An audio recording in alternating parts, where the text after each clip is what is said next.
Unang Kabanata. Ito ang aklat ni Baruch na anak ni Nerias at apo ni Mesias. Si Mesias ay mula sa lahi ni Zedekias, Hasadias at Hilkias. Ito ay sinulat sa Babilonya. Noong ikapitong araw ng buwan, 5 taon matapos sakupin at sunugin ng mga taga-Babilonya ang Jerusalem. Binasa ni Baruch ang aklat na ito kay Jehoiakim na anak ni Jehoiakim, hari ng Juda, sa harapan ng lahat ng dumating upang mapakinggan ang pagbasa niyon. Kabilang sa mga ito ang mga maharlika, ang mga anak ng mga hari, ang matatandang pinuno at ang lahat ng uri ng Judiyong naninirahan sa Babilonya, mayaman at mahirap, sa baybayin ng Ilog Sod. Nang mabasa ang aklat, ang lahat ay nanandyas, nag-ayuno at nanalangin sa Panginoon. Nangulekta sila ng salapi at ang bawat isa'y nagkaloob ayon sa kanyang makakaya. Ang nalikom ay ipinadala sa Jerusalem kay Jehoiakim, ang pinakapunong pari na anak ni Hilkias at apo ni Shallum, sa mga pari, gayon din sa lahat ng mga kasama niya sa Jerusalem. Noong ika-10 araw ng ikatlong buwan, kinuha ni Baruch ang mga sisidlang pilak na sinamsam sa templo at ipinabalik sa Juda. Ang mga sisidlang ito ay ang mga ipinagawa ni Zedekias na anak ni Haring Josias ng Juda. Nang dalhing bihag sa Babilonya ni Haring Nebuchadnezzar si Jehoiakim, ang mga pinuno, mga bilanggo, mga maharlika at mga karaniwang mamamayan sa Jerusalem. Ganito ang nasasad sa sulat, ang perang kalakip nito ay ibili ninyo ng mga gagamitin bilang handog na susunugan, handog ukol pang kasalanan, handog na pagkain at insenso. Ihandog ninyo ang mga ito sa altar ng Panginoon nating Diyos. Idalangin din ninyo si Haring Nebuchadnezzar at si Belshazzar na kanyang anak, upang tumagal ang buhay nila tulad ng kalangitan. Sa gayon, palalakasin tayo at papatnubayan ng Panginoon. Mamumuhay tayo sa ilalim ng pag-iingat ni Haring Nebuchadnezzar ng Babilonya, at ng anak niyang si Belshazzar. Maglilingkod tayo sa kanila sa mahabang panahon at sa gayo'y malulugod sila sa atin. Idalangin din ninyo kami sa Panginoon naming Diyos sapagkat kami nagkasala laban sa Kanya. Hanggang ngayon galit pa siya sa amin. Basahin ninyo ang aklat na ito at ipahayag ninyo ang inyong kasalanan doon sa templo, sa unang araw ng pista ng mga tolda at sa inyong mga pagdiriwang ng iba pang mga takdang kapistahan. Ganito ang sabihin ninyo, matuwid ang Panginoon naming Diyos. Ngunit lubog pa rin kami sa kahihiyan hanggang ngayon, kaming mga taga-Juda, mga mamamayan ng Jerusalem. Pati ang aming mga hari, mga pinuno, mga pari, mga propeta at mga ninuno. Sapagkat nagkasala kami sa Panginoon. Nilabag namin ang kanyang mga utos at hindi kami nakinig sa kanya, at hindi namin sinunod ang mga tuntuning ibinigay niya sa amin. Mula nang ang mga ninuno namin ay ilabas ng Panginoon sa Ehipto hanggang ngayon, patuloy kaming sumusuway sa Panginoon naming Diyos. Nagpabiya kami at hindi siya pinakinggan. Kaya ngayon ay naghihirap kami. Nagaganap sa amin ang sumpa na ibinabala ng Panginoon sa pamamagitan ng lingkod niyang si Moises nang ang mga ninuno namin ay ilabas niya sa Ehipto at dalhin sa isang lupaing mayaman at masagana sa lahat ng bagay. Hindi namin pinakinggan ang mga salita ng Panginoon naming Diyos sa pamamagitan ng mga propetang isinugo niya. Ang sinunod namin ang masasamang hilig at panay kasamaan ang aming ginawa. Sumamba kami sa mga Diyos-Diyosan at ang ginawa namin ay pawang kinasusuklaman ng Panginoon naming Diyos. Ikalawang Kabanata. Tinupad nga ng Panginoon ang babala niya sa amin, sa aming mga hukom, mga hari, mga pinuno, at sa lahat ng taga-Israel at Juda. Wala pang bayang nagdanas ng hirap tulad ng ipinaranas ng Panginoon sa Jerusalem nang isagawa niya ang kanyang ibinabala sa kautusan ni Moises. Sa tindi ng gutom, kinain ng magulang ang sarili nilang anak. Pinapangalat kami ng Panginoon sa iba't ibang lupain at iba't ibang kaharian sa paligid. Kaya't naging kaiyahiya ang aming katayuan at hinamak kami ng lahat. Sa halip na ilagay sa mataas na kalagayan, kami ibinab sapagkat nagkasala kami laban sa Panginoon naming Diyos, hindi namin dininig ang kanyang tinig. Matuwid ang Panginoon naming Diyos, ngunit kami at ang aming mga ninuno ay sadlak pa rin sa kahihiyan hanggang ngayon. Nangyari sa amin ang lahat ng kahirapang ibinabala ng Panginoon. Gayunman, hindi pa rin kami nanambalik sa Kanya, ni tumigil sa aming kasamaan. Binantayan kami ng matindi ng Panginoon. Ibinigay niya sa amin ang kanyang mga utos, ngunit hindi namin siya dininig. Hanggang sa inilapat na niya sa amin ang parusang ito sapagkat siya ay makatarungan. Kayo po, Panginoon, ang Diyos ng Israel. Sa pamamagitan ng makapangyarihang mga gawa at kababalaghan ay inilabas ninyo kami sa Ehipto. Ipinakita ninyo ang inyong lakas kaya't nakilala kayo ng mga bansa hanggang sa ngayon. Nagkasala po kami, Panginoon naming Diyos. Nagtaksil kami sa inyo at nilabag namin ang lahat ng inyong mga utos. Ilayo po ninyo sa amin ang inyong puot sapagkat iilan na lang kaming natitira dito sa mga bansang pinagtapunan ninyo sa amin. Panginoon, dinggin ninyo ang aming dalangin alang-alang na rin sa inyong kapurihan. Loobin ninyong kami kalugdan ng mga bumihag sa amin. Sa gayon, malalaman ng buong mundo na kayo ang Panginoon naming Diyos, at ang Israel ay itinalaga ninyo upang maging sariling bayan ninyo. Tunghayan ninyo kami mula sa inyong trono at dinggin ang aming dalangin.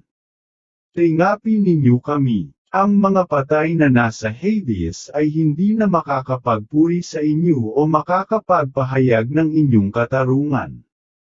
Kami po lamang na mga buhay ang siyang makakaawit ng papuri sa inyo at makakapagbunyi ng inyong katarungan, bagamat kami ay baon sa hirap, lupaypay, mahina, at pinanlalabuan ng paningin dahil sa gutom. Panginoon naming Diyos, dumudulog kami sa inyong trono ng awa, hindi dahil sa anumang kabutihang nagawa ng aming mga ninuno o mga hari. Pinaparusahan ninyo kami ayon sa ibinabala ninyo sa pamamagitan ng inyong mga propeta nang sabihin nila. Sinasabi ng Panginoon, sumuko kayo at maglingkod sa hari ng Babilonya at pananatilihin ko kayo sa lupaing ibinigay ko sa inyong mga ninuno.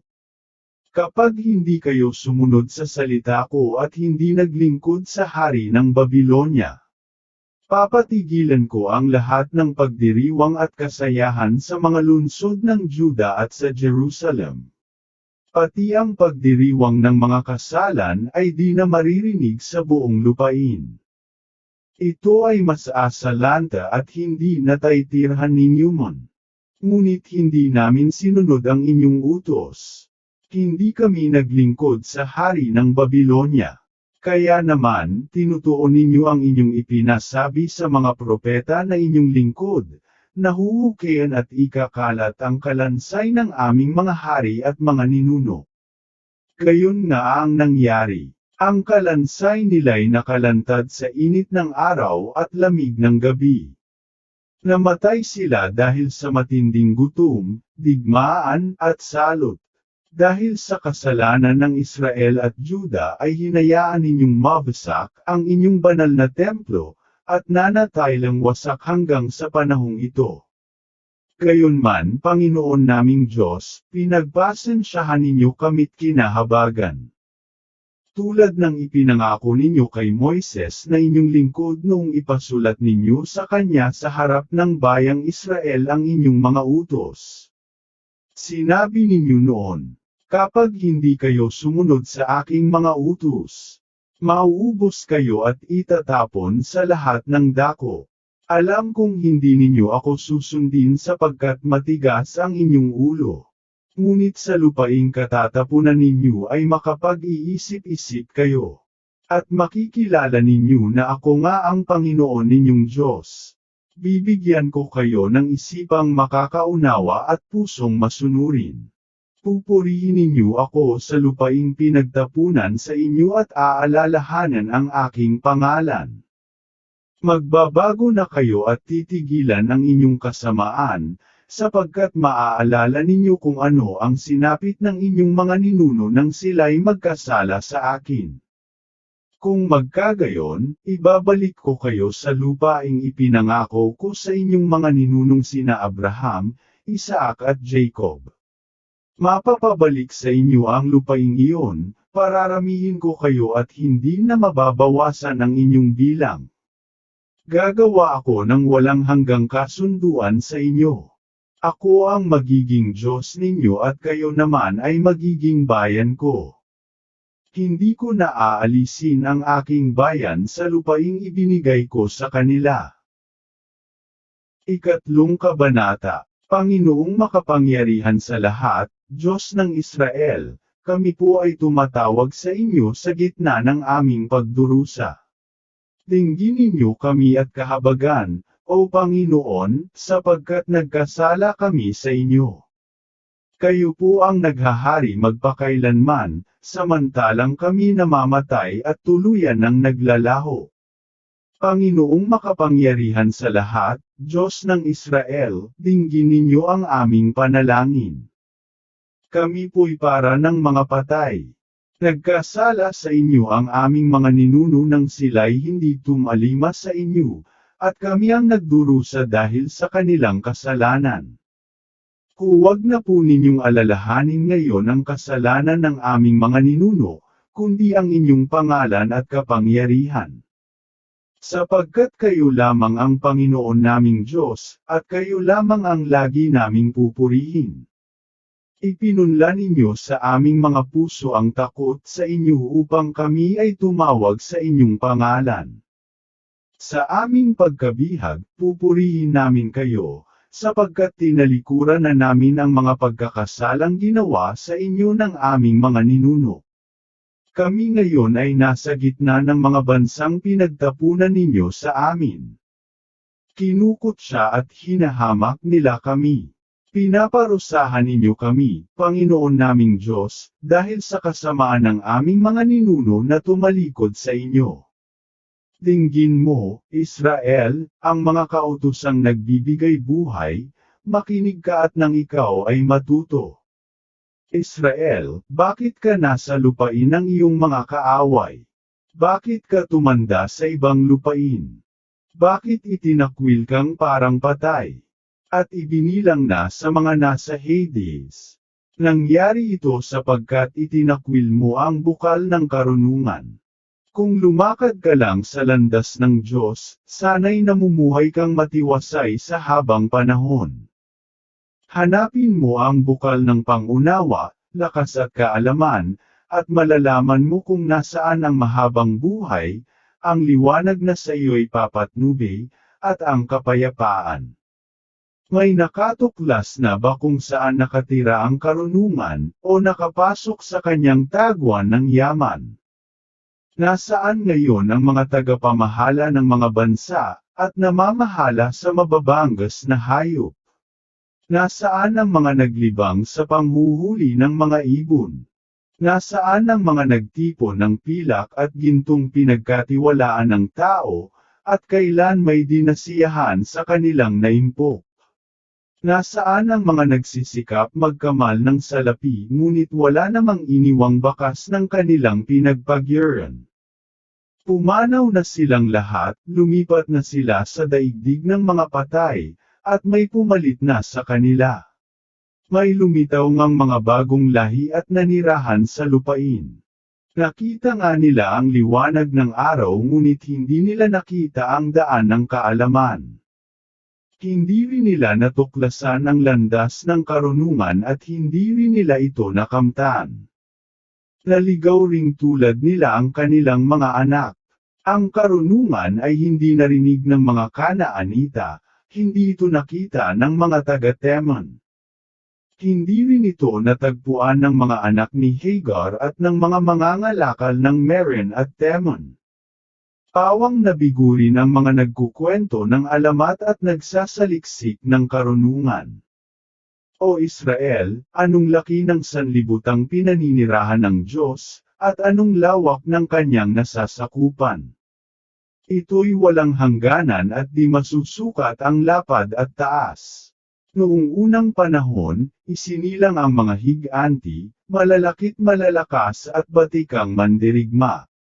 Ngunit hindi sila pinili ng Diyos, hindi itinuro sa kanila ang landas ng kaalaman.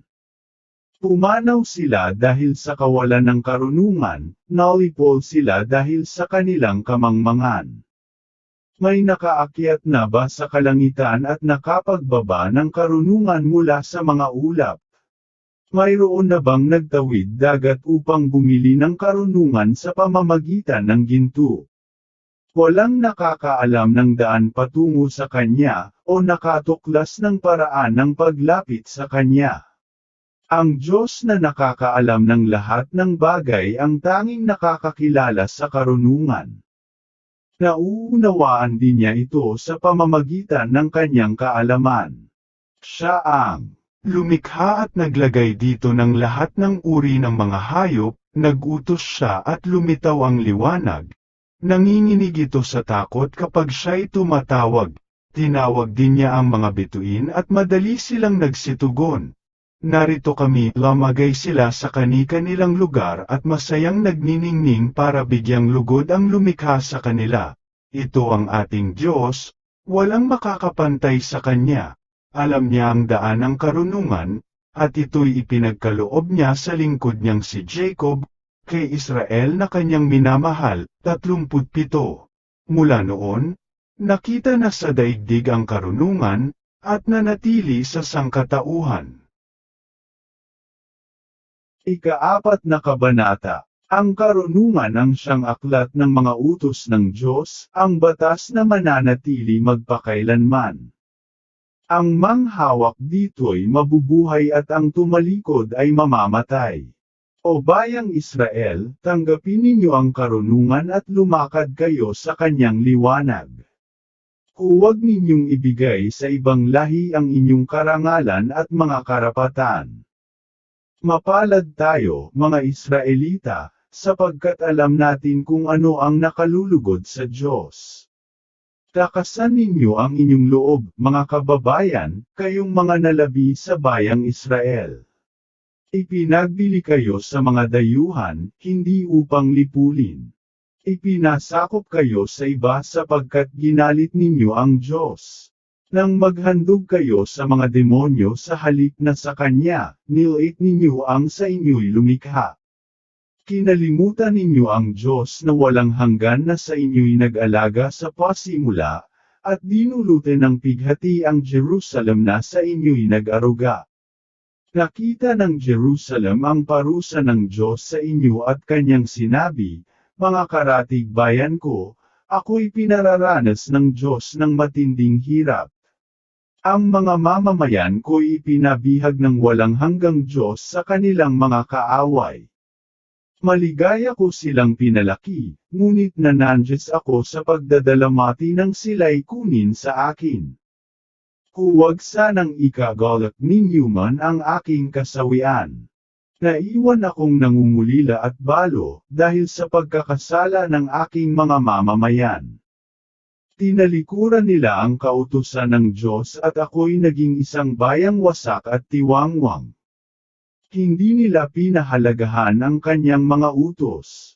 Hindi nila tinunton ang kanyang mga landas. Mga karatig bayan ko, tingnan ninyo at alalahanin ang sinapit ng aking mga mamamayan. Sila'y ipinabihag ng Diyos na walang hanggan. Tinawag niya ang isang malayong bansa, walang habag at iba ang wika, walang paggalang sa matatanda at hindi marunong maawa sa mga bata. Bunihag nila ang mga anak ko, at ako'y naiwang nangungulila. Mga anak, hindi ko kayo matutulungan. Ang nagpadala sa inyo ng kahirapang ito, ang tanging makapagliligtas sa inyo. Lumakad na kayo, mga anak, at iwan ninyo akong nag-iisa. Kinubad ko na ang balabal ng katiwasayan at nagsuot ako ng damit panluksa. Mananalangin ako sa Diyos na walang hanggan habang ako'y nabubuhay. Takasan ninyo ang inyong loob, mga anak. Tumawag kayo sa Diyos at ililigtas niya kayo sa inyong mga kaaway. Nagtitiwala ako na ililigtas kayo ng Diyos na walang hanggan. Nakadarama na ako ng malaking kaaliwan, dahil sa nakikita kong pagkahabag sa inyo ng banal na Diyos, ang inyong walang hanggang tagapagligtas. Lumuha ako at nanandyes ng kayo'y dinalang bihag, ngunit muli akong liligaya kapag kayo'y ibinalik na sa akin ng Diyos. Nakita ng mga karatig bayan ko nang kayo'y bihagan, ngunit hindi na magtatagal at makikita nilang dumarating ang Diyos na walang hanggan, na puspos ng kaluwalhatian upang kayo'y iligtas. Mga anak, tiisin ninyo ang pagdidisiplina sa inyo ng Diyos. Nabihag kayo ngayon ng inyong mga kaaway, ngunit darating ang araw na makikita ninyo ang kanilang pagbagsak at tatapakan ninyo sila sa leeg. Mga anak kong inaruga, naglakbay kayo sa bako-bakong landas. Para kayong kawan na sinamsam ng kaaway. Takasan ninyo ang inyong loob, mga anak, tumawag kayo sa Diyos. Aalalahanan kayo ng nagtakda sa inyo na maranasan ang ganitong kalagayan. Noon, kayo ay lumayo sa Kanya. Ngayon na may magbalik loob kayo at maglingkod sa Kanya ng buong pagsisikap. Ang Diyos na nagpadala sa inyo ng kahirapang ito ang siya ring magkakaloob sa inyo ng ligayang walang katapusan kapag kayo'y iniligtas na niya. Tibayan mo ang iyong loob, Jerusalem, aaliwin ka ng Diyos na sa iyo'y nagbigay ng pangalan. Kawawa ang mga nagpahirap sa iyo at ang natuwa sa iyong pagbagsak.